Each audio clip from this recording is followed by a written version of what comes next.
ایک بچہ آ گیا، یتیم بچہ. اس نے آ کے عرض کی حضور 3 گھر میں افراد ہیں، میں، میری بہن اور میری بیوہ ماں. والد حضور چلے گئے اور آج نہ 3 دن ہو گئے روٹی کوئی نہیں کھائی. میں اس منظر کو بھی جانتا ہوں کہ جب یتیم گھر میں اکٹھے بیٹھے ہوتے ہیں اور پتہ ہوتا ہے ان کو کہ ہماری اماں کے پاس آج پیسے کوئی نہیں اور گھر میں روٹی بھی کوئی نہیں، تو پھر ان کو بھوک ہی نہیں لگتی. ہاں نہیں لگتی. اماں پوچھتی ہے پتر روٹی کھانی ہے؟ نہیں میں تو سویرے جو کھایا تھا وہ ہضم ہی نہیں ہوا. اماں جی شاہی کوئی نہیں. یہ پردے اس طرح کر کے بچائے جاتے ہیں. ایک دوسرے کو تسلیاں دینا، ایک دوسرے سے پیار کا بڑھ جانا، ایک دوسرے کے لیے جذبات اور طرح کے بن جانا حکمت الہی کے تقاضے ہوتے ہیں. یا رسول اللہ صلی اللہ تعالی علیہ وسلم، بیوہ ماں ہے، یتیم بہن ہے، 3 دن سے کھایا کچھ نہیں. قربان جائے وہ گھر جہاں سے کائنات کھاتی ہے ساری. حضور نے فرمایا بلال جا نہ جا کے ساری ازواج مطہرات سے پوچھ گھر میں کیا ہے. حضرت بلال کہتے ہیں میں سارے گھاری پوچھ آیا، ٹٹول آیا، ٹوٹل 21 کھجوریں نکلی. یہ 2 جہاں کے شاہ ہیں اور پاس کچھ رکھتے نہیں.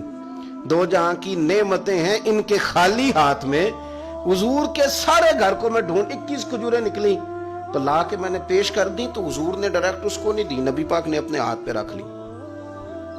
اور کہتے ہیں پھر حضور نے نا اپنا منہ مبارک قریب کیا کھجوروں کے. صحابہ خود فرماتے ہیں کہ یہ جو حضور نے منہ مبارک قریب کیا نا تو نبی پاک برکت کی دعا کر رہے تھے. 21 کھجوروں پہ برکت کی دعا ہوئی. حضور نے اس بچے کو بلایا، تھپکی دی، فرمایا لے جا 7 تیری، 7 تیری بہن کی.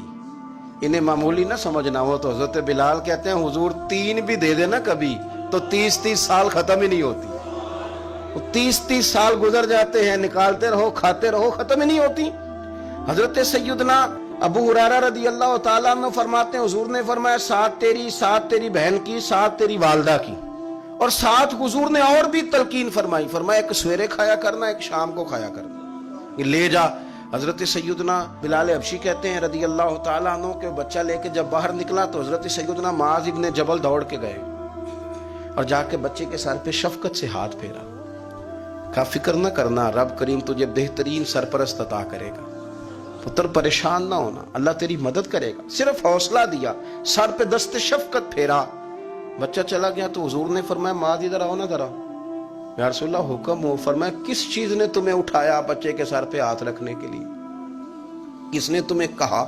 کس چیز نے تمہیں اٹھایا جو تم بچے تک پہنچ گئے؟ عرض کی یا رسول اللہ وہ جو میرے دل میں اللہ نے یتیم کے لیے رحمت رکھی ہے نا، اس نے مجھے اٹھایا تھا اور میں نے جا کے اس کے سر پہ دست شفقت پھیرا. تو حضور فرمانے لگے سن پھر، جو کسی یتیم کے سر پہ خالی ہاتھ بھی پھیر دے، جتنے بال اس کے ہاتھ کے نیچے آئیں گے نا، رب اتنی خطائیں معاف کرے گا، اتنی نیکیاں دے گا، اتنے درجے اس کے بلند کر دے گا. خالی دست شفقت ہی پھیر دے. دینا دلانا تو بعد کی بات ہے، اس کا خیال رکھنا تو.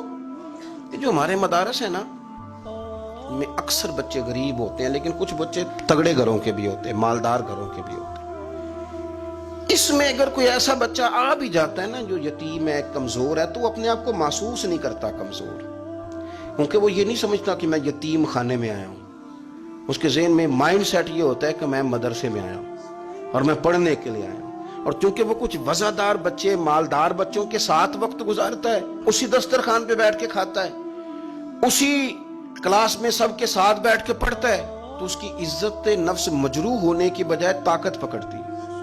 وہ برابری کی سطح پہ جب آتا ہے تو اسے محسوس ہوتا ہے کہ مجھے عزت دی جا رہی. اس لیے مدارس اسلامیہ میری نظر سب سے مضبوط جگہ ہیں جہاں مساکین کی، یتیموں کی، غریبوں کی صحیح معنوں میں کفالت بھی ہوتی ہے، تعلیم بھی ہوتی ہے، عزت بھی ہوتی ہے، تربیت بھی ہوتی ہے.